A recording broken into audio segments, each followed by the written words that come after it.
I think family is the root of these movies.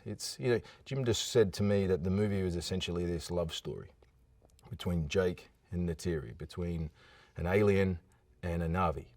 And that love story obviously blossoms. They fell in love. The next, logical step is they have a family, and then, the more the family grows, bigger family, bigger problems. And I think, and it's putting the stresses on that family that's the main dynamic of this saga.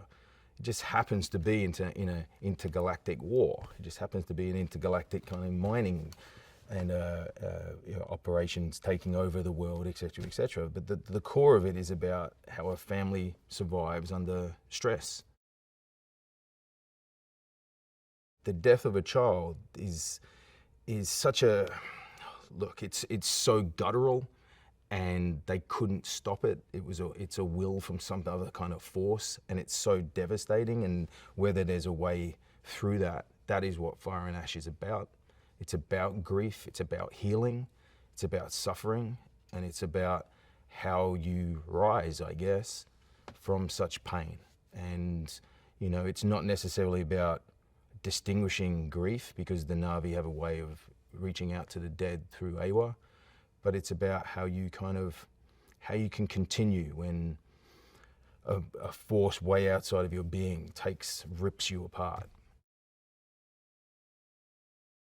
I think one of the things that keeps coming up in this part of the story, which was a hangover also in The Way of Water, is Jake's reluctance to take on the mantle of Tuak Makto. And I played a lot of The Way of Water as Jake becoming a person for peace. He doesn't want to be Tuak Makto, he doesn't want to fight, he just wants to protect his family, his clan. In the third one, there's a lot of pressure to take up that mantle. But at what cost? He's already lost his son, and in the first movie, by being Tuak Makto, he lost thousands and thousands of Na'vi. And this, if he takes it up, he knows you're riding the beast of war, and it's going to become more and more bloodshed. Once you take on and ride the Leomnotrix, ride the Last Shadow, that's it. It's game on. There's no holding back. And I think that idea of Jake wrestling with that in order to become the leader that he managed to become, I think it's a lot of added stress, but it gives Tonawari something to push on. We need Tuak Makto, but at what cost? And I think that's a great dynamic that we kept exploring, and we're still exploring.